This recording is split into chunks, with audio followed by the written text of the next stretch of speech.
ഒരു സമാന്തര ശ്രേണിയുടെ 12ാം പദത്തിൻ്റെയും 22ാം പദത്തിൻ്റെയും തുക 100 ആയാൽ ഈ ശ്രേണിയുടെ ആദ്യത്തെ 33 പദങ്ങളുടെ തുക എത്ര? ഇവിടെ ഒരു സമാന്തര ശ്രേണിയുടെ 12ാം പദത്തിൻ്റെയും 22ാം പദത്തിൻ്റെയും തുക നൽകിയിട്ടുണ്ട് 100. എങ്കിൽ ഈ ശ്രേണിയുടെ ആദ്യത്തെ 33 പദങ്ങളുടെ തുക കണ്ടുപിടിക്കണം. അപ്പോൾ സമാന്തര ശ്രേണിയുടെ ആദ്യത്തെ n പദങ്ങളുടെ തുക കാണാൻ നമുക്കൊരു സൂത്രവാക്യമുണ്ട്. Sum is equal to n/2 into 2f plus n-1 into d. ഇതിൽ n പദങ്ങളുടെ എണ്ണവും f ആദ്യ പദം d പൊതുവ്യത്യാസവുമാണ്. അപ്പോൾ ഇത് കണ്ടുപിടിക്കാനായിട്ട് നമുക്ക് പദങ്ങളുടെ എണ്ണം നമ്മുടെ കയ്യിലുണ്ട് 33. എഫോ പൊതുവ്യത്യാസമോ നമ്മുടെ ഇല്ല, ഫസ്റ്റ് ടേമോ പൊതുവ്യത്യാസമോ നമ്മുടെ ഇല്ല. അപ്പോൾ നമുക്ക് തന്നിരിക്കുന്ന മറ്റു കാര്യങ്ങൾ ഉപയോഗിക്കാം. ഇവിടെ 12ാം പദം അതിനെ A12 എന്ന് എഴുതാം, പ്ലസ് 22ാം പദം A22. ഇത് രണ്ടും കൂടെ കൂട്ടിയാൽ 100 കിട്ടും എന്ന് എഴുതിയിട്ടുണ്ട്. അവർക്ക് സമാന്തര പ്രോഗ്രഷൻ്റെ n-ാം പദം കാണുന്നതിനുള്ള സൂത്രവാക്യം an = f plus n-1 into d. f plus n-1 into d. അപ്പോൾ 12ാം പദം എങ്ങനെ എഴുതാം? A12 സമം f പ്ലസ് എന്നിന് പകരം 12 കൊടുക്കുക, 12ൽ നിന്ന് 1 കുറച്ച് 11, f പ്ലസ് 11d. അതുപോലെ 22ാം പദമോ f പ്ലസ് എന്നിന് പകരം 22 കൊടുക്കുന്നു, അപ്പോൾ n-1 21 വരും, 21d എന്ന് വരും. അപ്പോൾ A12 പ്ലസ് A22 എങ്ങനെ വരും? നമുക്ക് കൂട്ടാം. നമുക്ക് ആ എഫും കൂടെ കൂട്ടിയാൽ 2f ആവും. ഇവിടോട്ട് എഴുതുന്നു, എഫും കൂടെ കൂട്ടുമ്പോൾ 2f plus 11d plus 21d. 21ഉം 11ഉം കൂടെ കൂട്ടുമ്പോൾ 32d വരും. ഇനി നോക്കുക, നമുക്ക് 33 പദങ്ങളുടെ തുകയാണ് കണ്ട്. അപ്പോൾ n-ന് 33 കൊടുക്കണം. 33/2 ഇൻറ്റു 2f പ്ലസ് n-ന് 33 കൊടുക്കുമ്പോൾ n-1 32 ആവും, 32d എന്ന് വരും. നോക്കുക, 2f പ്ലസ് 32d. ഇവിടെയും 2f പ്ലസ് 32d ആണ് 12ാം പദത്തിൻ്റെയും 22ാം പദത്തിൻ്റെയും തുകയായിട്ട് കിട്ടിയത്. ഇതിൻ്റെ വാല്യൂ ഇവിടെ 100 ആണെന്ന് നമുക്ക് നൽകിയിട്ടുണ്ട്. അപ്പോൾ 2f പ്ലസ് 32dക്ക് പകരം നമുക്ക് 100 കൊടുക്കാം. അതായത് 33/2 ഗുണം 100 എന്ന് വരും. അതായത് 33 ഗുണം 100 3300, 3300/2, 3300ൻ്റെ പകുതി 1650 വരും.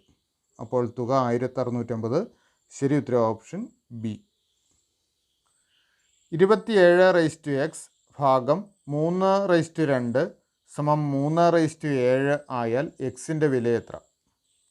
ഇവിടെ നൽകിയിരിക്കുന്ന ബന്ധം നോക്കുക. 27x ഭാഗം 3² ആണ്. അപ്പോൾ നമുക്ക് ആ ഭാഗം 3² എന്നുള്ളത് ഡിനോമിനേറ്ററായിട്ട് എഴുതാം. 3² സമം 3/7. ഈ 3² ഡിനോമിനേറ്ററിലുള്ളതിനെ ഇങ്ങോട്ട് കൊണ്ടുവരാമല്ലോ നമുക്ക്.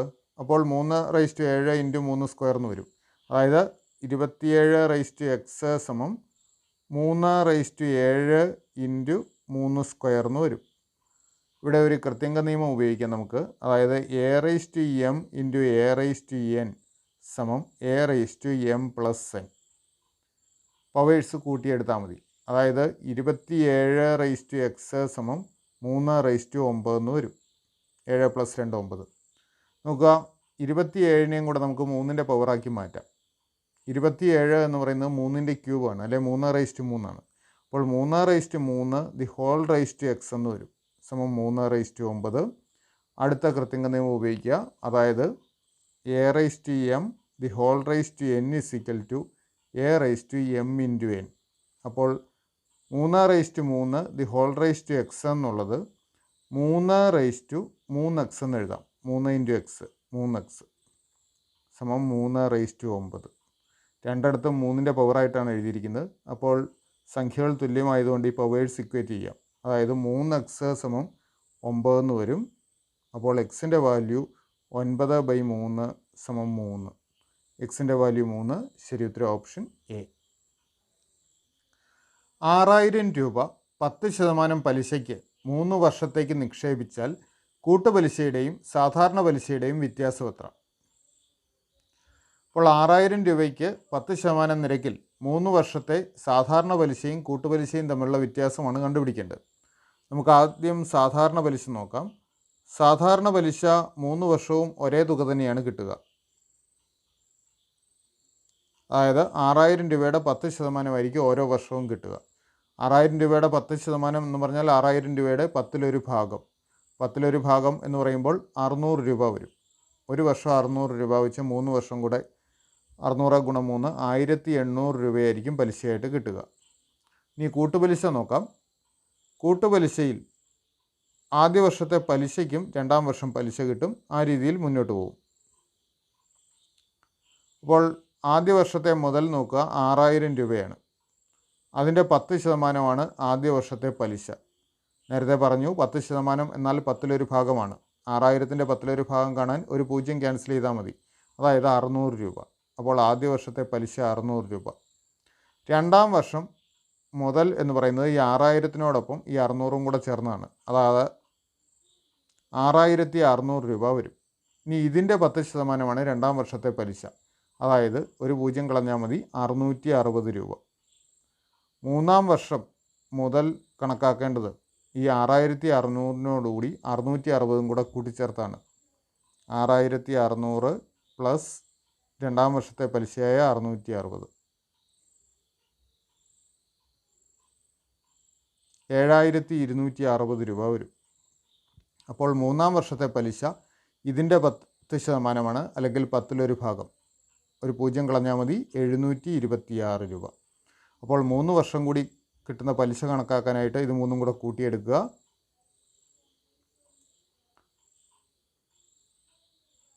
നോക്കുക, 1986 രൂപയാണ് കൂട്ടുപലിശ കിട്ടുക. സാധാരണ പലിശ 1800-ആണ്. വ്യത്യാസം കാണാനായിട്ട് ഇതിൽ നിന്നും 1800 കുറയ്ക്കാം.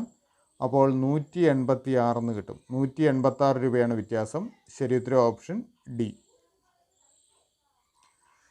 15 നോട്ട് ബുക്കുകൾ 330 രൂപയ്ക്ക് വാങ്ങിയാൽ 418 രൂപയ്ക്ക് എത്ര നോട്ട് ബുക്കുകൾ വാങ്ങാം? 15 നോട്ട് ബുക്കുകളുടെ വില 330 രൂപയാണ്. അങ്ങനെയെങ്കിൽ 418 രൂപയ്ക്ക് എത്ര ബുക്ക് വാങ്ങാം എന്നാണ് കണ്ടുപിടിക്കേണ്ടത്. നമുക്ക് ഒരു ബുക്കിൻ്റെ വില കണ്ടുപിടിക്കാം. 15 എണ്ണത്തിനാണ് 330. അപ്പോൾ ഒരു ബുക്കിൻ്റെ വില കാണാനായിട്ട് 330-നെ 15 കൊണ്ട് ഹരിച്ചാൽ മതി, 22 എന്ന് കിട്ടും. അപ്പോൾ ഒരു ബുക്കിൻ്റെ വില 22 രൂപയാണ്. അപ്പോൾ 418 രൂപയ്ക്ക് എത്ര ബുക്ക് കിട്ടുമെന്ന് അറിയാനായിട്ട് 418-നെ 22 കൊണ്ട് ഹരിക്കുക. 418-നെ 22 കൊണ്ട് ഹരിച്ചു കഴിഞ്ഞാൽ 41-ൽ ഒരു തവണ 22 198 എന്ന് കിട്ടും. 198-നെ 22 കൊണ്ട് ഹരിച്ചാൽ 9 വരുന്നത്. അപ്പോൾ 19 ബുക്കുകൾ വാങ്ങാം.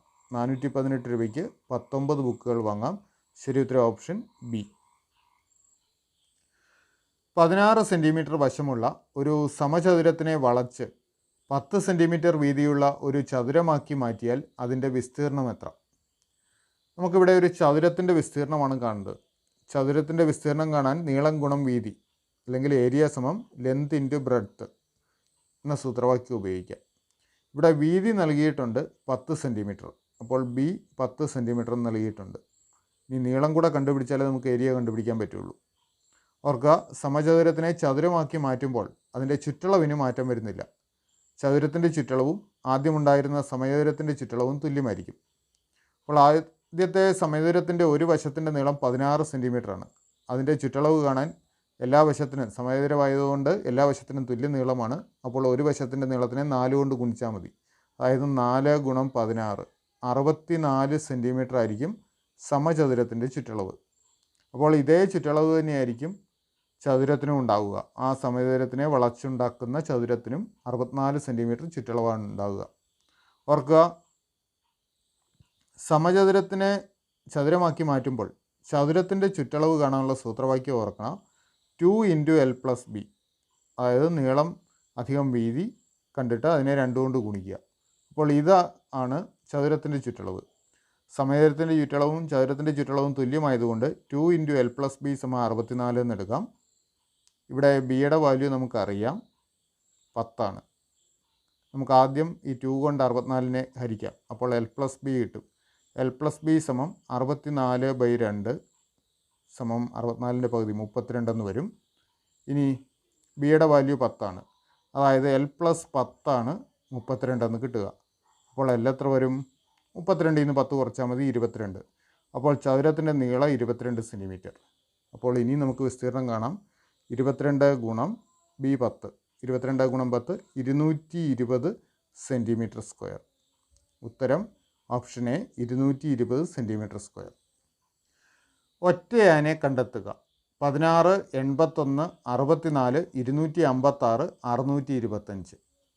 അപ്പോൾ ഈ തന്നിരിക്കുന്ന സംഖ്യകളിൽ വേറിട്ട് നിൽക്കുന്ന സംഖ്യ ഏതെന്ന് കണ്ടെത്തണം. നമുക്ക് തന്നിരിക്കുന്ന സംഖ്യകളുടെ പ്രത്യേകത എന്ന് നോക്കാം. 16, 81, 64, 256, 625. നോക്കുക, ഇതിനകത്ത് പൊതുവായൊരു പ്രത്യേകത കാണാനുള്ളത് 16 എന്നുള്ളത് 2/4 ആണിത്. 2/4 അല്ലെങ്കിൽ 2/4 എന്ന് പറഞ്ഞാൽ 2 4 തവണ ആവർത്തിച്ച് ഗുണിക്കുന്നത്. 2 ഇങ്ങനെ 4 തവണ ആവർത്തിച്ച് ഗുണിച്ചാൽ നമുക്ക് 16 ആയിരിക്കും കിട്ടുക. അതുപോലെ 81 3/4 3 4 തവണ ആവർത്തിച്ച് ഗുണിച്ചാൽ 81 കിട്ടും. 64 എന്നുള്ളത്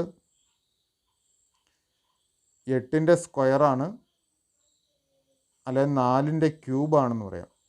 4ൻ്റെ ക്യൂബ് 4 3 തവണ ആവർത്തിച്ച് ഗുണിച്ചാൽ 64 കിട്ടും. 256 എന്നുള്ളത് 4 4 തവണ ആവർത്തിച്ച് ഗുണിച്ചാൽ, അല്ലെ 4/4 256. 625 എന്നുള്ളത് 5/4.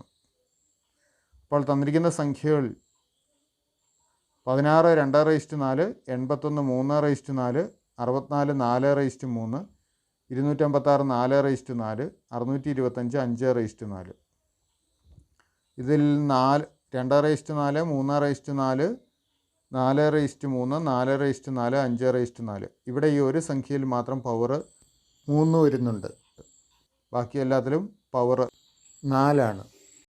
അപ്പോൾ ഇതിൽ വേറിട്ട് നിൽക്കുന്നത് 64. ശരി ഉത്തരം ഓപ്ഷൻ സി. വിട്ടുപോയ സംഖ്യ കണ്ടെത്തുക. 7, 25, 61, 121 ഡാഷ്.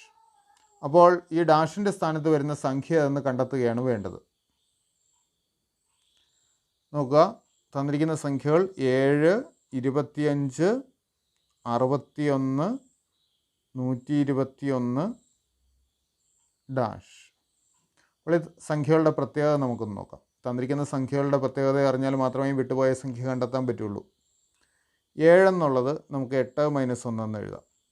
25 27 - 2 61 64 - 3 121 125 - 4. നോക്കുക, ഈ 8 27 64 125 ഇതെല്ലാം ക്യൂബുകളാണ്. അതായത് 2 ക്യൂബ് - 1 2 ക്യൂബാണ് 8.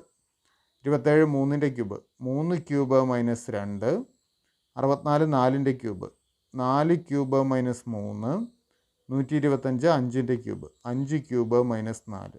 നോക്കുക, 2 ക്യൂബ് - 1 3 ക്യൂബ് - 2 4 ക്യൂബ് - 3 5 ക്യൂബ് - 4. അടുത്തത് വേണ്ടത് 6 ക്യൂബ് - 5 ഈ പാറ്റേണിൽ 6 ക്യൂബ് എന്ന് പറഞ്ഞാൽ 216. അപ്പോൾ 216 - 5 എന്ന് വരും. അതായത് 211 ഉത്തരം. ശരി ഉത്തരം ഓപ്ഷൻ ഡി. വില കാണുക. 3000 ഭാഗം 5 സ്ക്വയർ അധികം 1200 ഭാഗം 2 ക്യൂബ് മൈനസ് 2 സ്ക്വയർ. അപ്പോൾ നമുക്കിതിനെ ഒന്ന് മാറ്റി എഴുതാം. ഇതൊന്ന് സിംപ്ലിഫൈ ചെയ്താൽ നമുക്ക് ഉത്തരമായി. ഇതിനെ ഒന്ന് രൂപമാറ്റം വരുത്തി എഴുതാം. ഈ ഭാഗം 5 സ്ക്വയർ എന്നുള്ളത് നമുക്ക് 3000 ഡിവൈഡഡ് ബൈ 5 സ്ക്വയർ എന്ന് എഴുതാം. 3000 അതിൻ്റെ ഡിനോമിനേറ്ററായിട്ട് 5 സ്ക്വയർ എന്ന് എഴുതാം. 5 സ്ക്വയർ എത്രയാണ്? 25 പ്ലസ് 1200 ഭാഗം 2 ക്യൂബ്. 2ൻ്റെ ക്യൂബ് എന്ന് പറഞ്ഞാൽ 2 3 തവണ ആവർത്തിച്ച് ഗുണിക്കുന്നതാണ്. അതായത് 8 വരും. അത് നമുക്ക് 1200 ഭാഗം 8 എന്ന് എഴുതാം. മൈനസ് 2ൻ്റെ സ്ക്വയർ 2ൻ്റെ സ്ക്വയർ 4. 3000നെ 25 കൊണ്ട് ഹരിച്ചാൽ എത്ര വരും? 3000നെ 25 കൊണ്ട് ഹരിച്ചാൽ 120 വരും. ഹരിച്ചു നോക്കിയാൽ മതി.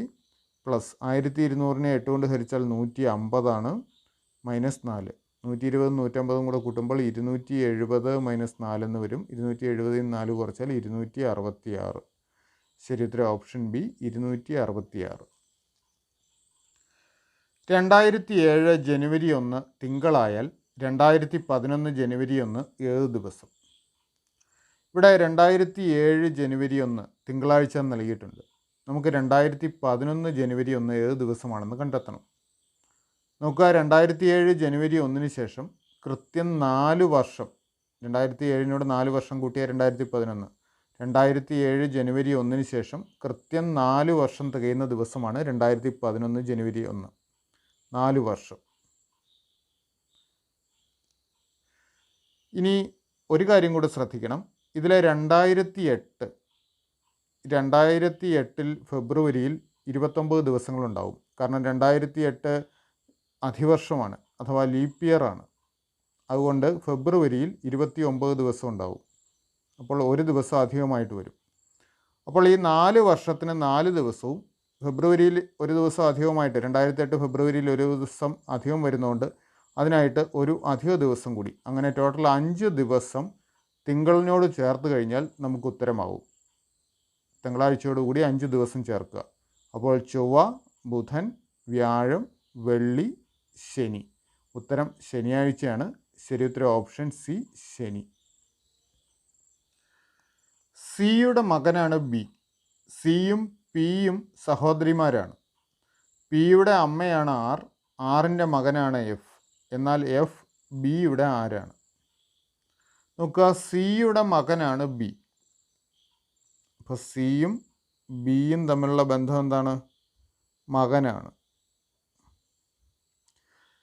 സിയും പിയും സഹോദരിമാരാണ്. അപ്പോൾ സിയുടെ സഹോദരിയാണ് പി. ഓർക്കുക, സിയും പിയും സഹോദരിമാരാണ് എന്ന് പറഞ്ഞിട്ടുണ്ട്. സിയും പിയും സഹോദരിമാരാണ്. അപ്പോൾ ഇവർ രണ്ടുപേരും സ്ത്രീകളാണെന്നുള്ള കാര്യം ഓർക്കുക. പിയുടെ അമ്മയാണ് ആർ. ഈ പിയുടെ അമ്മയാണ് ആറ്, അമ്മ. ആറിൻ്റെ മകനാണ് എഫ്. ആറിൻ്റെ മകനാണ് എഫ്. അങ്ങനെയെങ്കിൽ എഫ് ബിയുടെ ആരാണെന്നാണ് കണ്ടുപിടിക്കേണ്ടത്. ഓർക്കുക, സിയും പിയും സഹോദരിമാരാണ്. ഈ പിയുടെ അമ്മയാണ് ആറ്. അപ്പോൾ ആറിൻ്റെ മകളായിരിക്കുമല്ലോ സി. ആറിൻ്റെ മകളാണ് സി.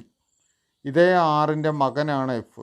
അപ്പോൾ ഈ 3 പേരും സഹോദരങ്ങളാണെന്ന് നമുക്ക് പറയാം. ഇവർ 3 പേരും സഹോദരങ്ങളാണ്. അപ്പോൾ എഫ് ബിയുടെ ആരാണെന്നാണ് കണ്ടുപിടിക്കേണ്ടത്. ഓർക്കുക, ബിയുടെ അമ്മ സി, ആ സിയുടെ സഹോദരനാണ് എഫ്. പിയുടെ സഹോദരനാണെങ്കിൽ സിയുടെയും സഹോദരനാണ്. സിയുടെ സഹോദരനാണ് എഫ്. അതായത് ബിയുടെ അമ്മയുടെ സഹോദരൻ. അമ്മയുടെ സഹോദരനെ അമ്മാവൻ എന്ന് പറയും. അപ്പോൾ ബിയുടെ അമ്മാവനാണ് എഫ്. ശരി ഉത്തരം ഓപ്ഷൻ സി, അമ്മാവൻ.